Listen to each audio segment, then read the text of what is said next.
Juni diperingati sebagai Hari Lingkungan Hidup Sedunia. Ironis, kondisi laut Indonesia kini berada dalam situasi kurang beruntung. Indonesia menghasilkan 34,85 juta ton timbunan sampah. Persoalan sampah masih menjadi isu krusial di Indonesia, terlebih sampah plastik. Hampir setiap penjuru lingkungan, keberadaan sampah plastik tidak bisa dihindari. Fenomena sampah kiriman yang terjadi hampir setiap tahun ini mencapai 25 ton per hari. Setelah Pantai Kuta diserbu sampah kiriman, kini giliran Pantai Sanur dan pantai lain yang dipenuhi sampah. Kurang dari 5 menit, saya sudah menemukan sedotan plastik sedemikian banyak.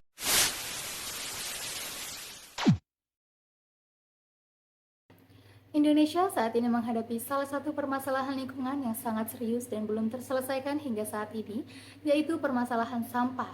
Kasus ini tidak hanya terjadi di satu daerah saja, tetapi hampir di seluruh wilayah Indonesia, baik di tingkat lokal, nasional, bahkan berdampak secara global, terutama terkait pencemaran di laut.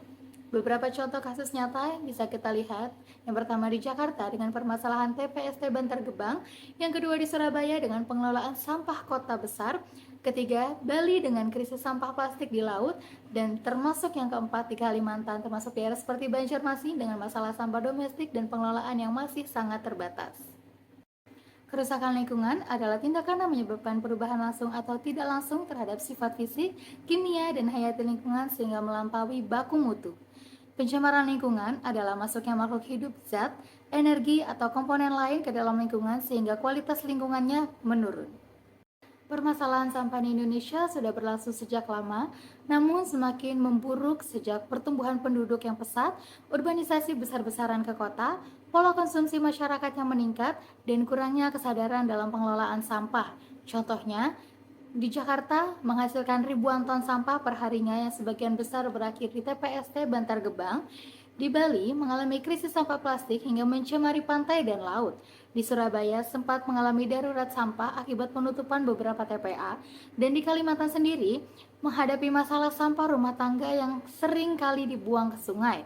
Permasalahan sampah ini mencakup sampah rumah tangga, sampah industri, sampah plastik sekali pakai, limbah B3 atau bahan berbahaya dan beracun.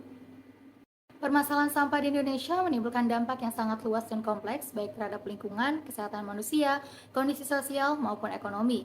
Dari segi lingkungan, penumpukan sampah yang tidak terkelola dengan baik menyebabkan pencemaran air, tanah, dan udara.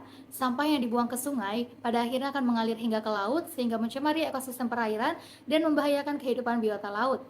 Plastik yang sulit terurai bahkan dapat bertahan hingga ratusan tahun dan seringkali termakan oleh hewan laut yang pada akhirnya mengganggu rantai makanan atau sistem di perairan. Selain itu, sampah yang menumpuk di daratan juga dapat menyumbat saluran air dan drainase yang kemudian memicu terjadinya banjir, terutama di kota-kota besar seperti Jakarta.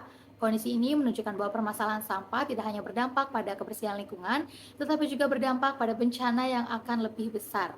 Dari segi kesehatan, kita bisa melihat bahwa lingkungan yang tercemar sampah menjadi tempat berkembangnya berbagai sumber penyakit. Sampah organik yang membusuk dapat menghasilkan bau tidak sedap dan menjadi sarang bakteri, lalat, serta tikus yang dapat menularkan penyakit kepada manusia. Selain itu, pembakaran sampah secara sembarangan juga menghasilkan asap beracun yang berbahaya bagi sistem pernafasan masyarakat. Dampak sosial juga tidak bisa kita abaikan. Keberadaan tempat pembuangan akhir atau TPA seringkali menimbulkan konflik antara masyarakat sekitar dengan pemerintah, terutama karena bau, pencemaran, dan menurunkan kualitas hidup yang dirasakan oleh warga setempat. Masyarakat yang tinggal di daerah sekitar seringkali merasa dirugikan karena harus menanggung dampak negatif dari sampah yang berasal dari wilayah lain. Dari segi ekonomi, permasalahan sampah juga menimbulkan kerugian yang cukup besar. Misalnya, di daerah pariwisata seperti Bali, pencemaran pantai oleh sampah plastik dapat menurunkan minat wisatawan untuk berkunjung, sehingga berdampak juga pada pendapatan masyarakat setempat.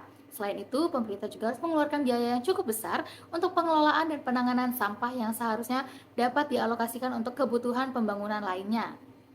Dengan demikian, kita bisa mengetahui bahwa dampak dari permasalahan sampah sendiri tidak hanya bersifat lingkungan semata, tetapi juga menyentuh berbagai aspek kehidupan manusia secara menyeluruh, sehingga memerlukan penanganan yang serius dan juga berkelanjutan.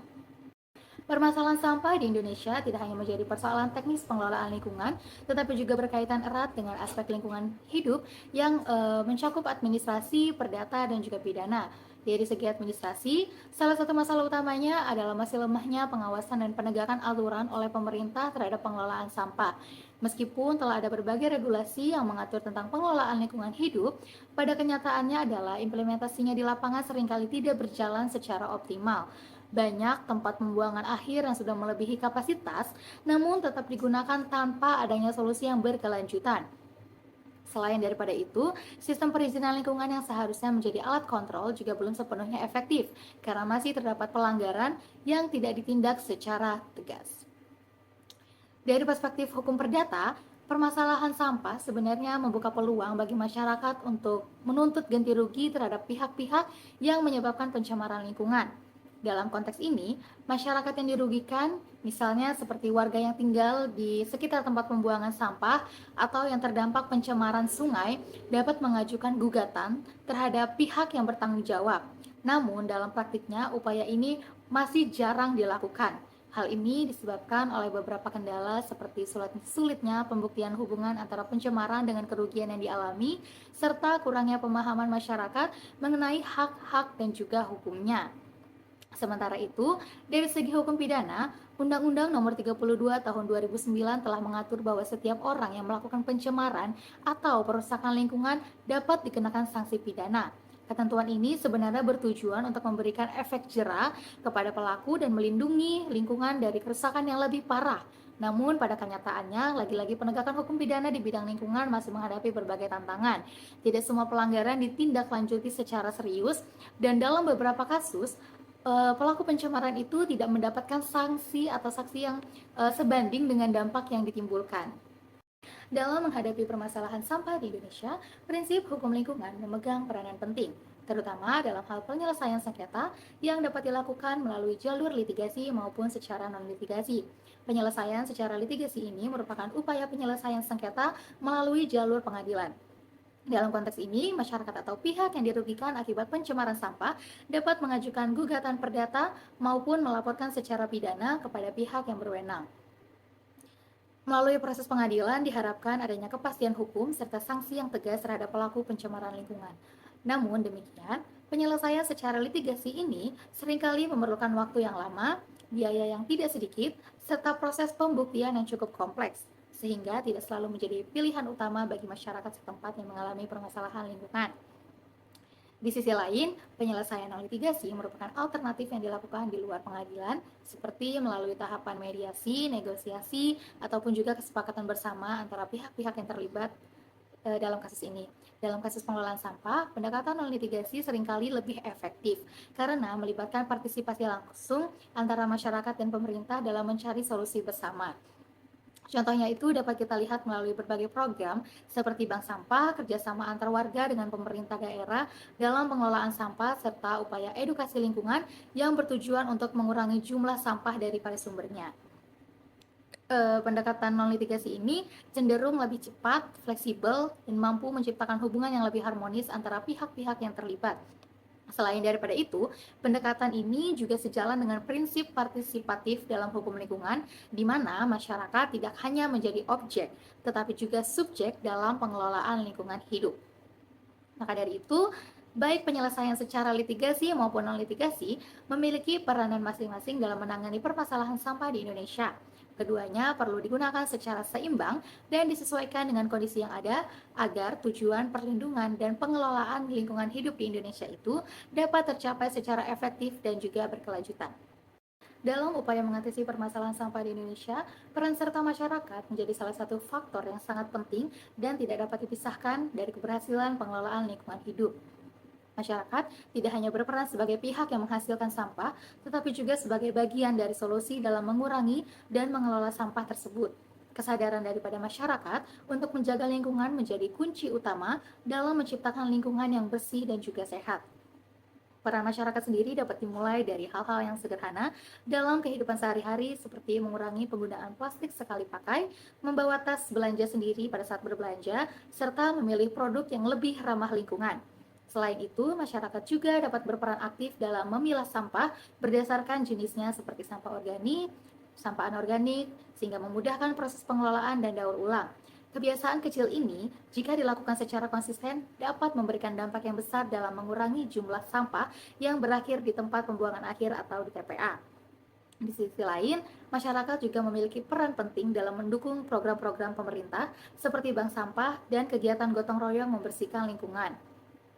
Melalui program bank sampah, masyarakat tidak harus dan tidak hanya membantu mengurangi sampah, tetapi juga dapat memperoleh manfaat ekonomi dari hasil pengelolaan sampah tersebut. Selain daripada itu, kegiatan gotong royong yang dilakukan secara rutin dapat meningkatkan kesadaran kolektif serta mempererat hubungan sosial antar warga setempat. Tidak hanya itu juga, masyarakat yang berperan sebagai pengawas terhadap kebijakan dan tindakan pemerintah maupun pihak swasta yang berkaitan dengan lingkungan. Apabila terjadi pencemaran atau pengelolaan sampah yang tidak sesuai dengan ketentuan, masyarakat pun berhak untuk melakukan dan menuntut adanya perbaikan. Hal ini kita bisa melihat bahwa ini menunjukkan masyarakat memiliki posisi yang sangat penting dalam memastikan bahwa pengelolaan lingkungan dilakukan secara bertanggung jawab. Permasalahan sampah di Indonesia jika dianalisis berdasarkan Undang-Undang Nomor 32 Tahun 2009 tentang Perlindungan dan Pengelolaan Lingkungan Hidup menunjukkan bahwa masih banyak asas-asas hukum lingkungan yang belum diterapkan secara optimal. Salah satu asas yang penting adalah asas tanggung jawab negara, di mana negara memiliki kewajiban untuk menjamin hak setiap warga negara atas lingkungan hidup yang baik dan juga sehat. Namun pada kenyataannya, pengelolaan sampah di berbagai daerah masih belum maksimal, sehingga menunjukkan bahwa tanggung jawab tersebut belum sepenuhnya dapat terpenuhi. Selanjutnya, asas kelestarian dan keberlanjutan menekankan bahwa pengelolaan lingkungan harus dilakukan dengan memperhatikan keseimbangan antara kebutuhan saat ini dan kepentingan generasi yang akan datang. Dalam kasus sampah ini, pengelolaan yang masih bergantung pada sistem pembuangan akhir tanpa pengolahan yang memadai menunjukkan bahwa prinsip keberlanjutan belum berjalan dengan baik. Sampah terus menumpuk tanpa solusi jangka panjang yang efektif. Asas partisipatif juga menjadi hal yang penting dalam hukum lingkungan, di mana masyarakat diberikan kesempatan untuk berperan aktif dalam pengelolaan lingkungan hidup. Meskipun saat ini sudah ada berbagai program seperti bank sampah dan gerakan lingkungan, partisipasi masyarakat secara menyeluruh masih belum merata di seluruh wilayah Indonesia. Hal ini menunjukkan bahwa keterlibatan masyarakat masih sangat perlu ditingkatkan. Selain itu, asas keadilan juga perlu diperhatikan, karena dampak dan permasalahan sampah seringkali dirasakan secara tidak merata. Masyarakat yang tinggal di sekitar tempat pembuangan akhir justru menjadi pihak yang paling dirugikan, baik dari segi kesehatan maupun kualitas hidup. Padahal mereka bukan satu-satunya penyumbang sampah tersebut. Hal ini menunjukkan bahwa adanya ketimpangan dalam distribusi dampak lingkungan. Asas ekoregion menekankan bahwa pengelolaan lingkungan harus disesuaikan dengan karakteristik wilayahnya masing-masing. Namun pada kenyataannya di dalam praktiknya pengelolaan sampah di berbagai daerah masih cenderung menggunakan pendekatan yang sama tanpa mempertimbangkan kondisi geografis dan juga sosial setempat. Hal ini menyebabkan kebijakan yang diterapkan tidak selalu efektif. Kemudian daripada itu ada asas kehati-hatian dan asas pencegahan mengharuskan adanya tindakan preventif untuk menghindari kerusakan lingkungan sebelum terjadi. Dalam kasus sampah, upaya pencegahan seperti pengurangan penggunaan plastik dan edukasi lingkungan masih belum maksimal, sehingga masalah terus berkembang dari waktu hingga ke waktu. Lalu asas akuntabilitas juga menuntut adanya tanggung jawab dari pemerintah dan pihak terkait dalam pengelolaan lingkungan. Namun lagi-lagi dalam penyataannya masih terdapat kurangnya transparansi dan pertanggungjawaban dalam pengelolaan sampah. Sementara itu, asas polluter pays atau pencemar membayar seharusnya mewajibkan pihak yang menghasilkan sampah atau pencemaran untuk menanggung biaya pemulihan lingkungan. Akan tetapi penerapan asas ini masih belum berjalan secara optimal di Indonesia.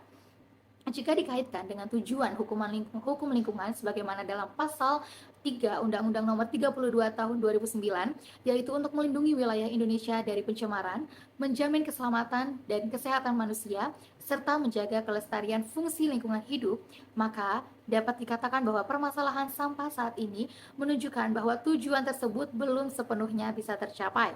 Masih banyak pencemaran yang terjadi, serta dampak negatif yang dirasakan oleh masyarakat. Dari kasus sampah di Indonesia, kita belajar bahwa permasalahan sampah di Indonesia merupakan persoalan yang kompleks dan melibatkan berbagai aspek, mulai dari lingkungan, hukum, hingga peran dari masyarakat. Penanganannya tidak dapat dilakukan secara parsial, melainkan membutuhkan kerjasama yang sinergis antara pemerintah, masyarakat, dan sektor swasta.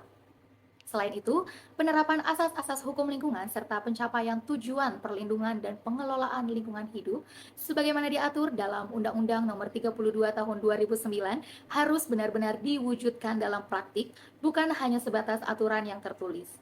Oleh karena itu, diperlukan adanya kesadaran bersama dan komitmen yang kuat untuk mengelola sampah secara lebih bijak dan berkelanjutan demi menjaga kualitas lingkungan hidup bagi generasi sekarang maupun yang akan datang. Selesai sudah materi dari saya, kiranya kita semua boleh lebih peka lagi terhadap sampah dan bisa menjaga lingkungan kita demi Indonesia yang maju dan juga sejahtera. Terima kasih dan sampai bertemu.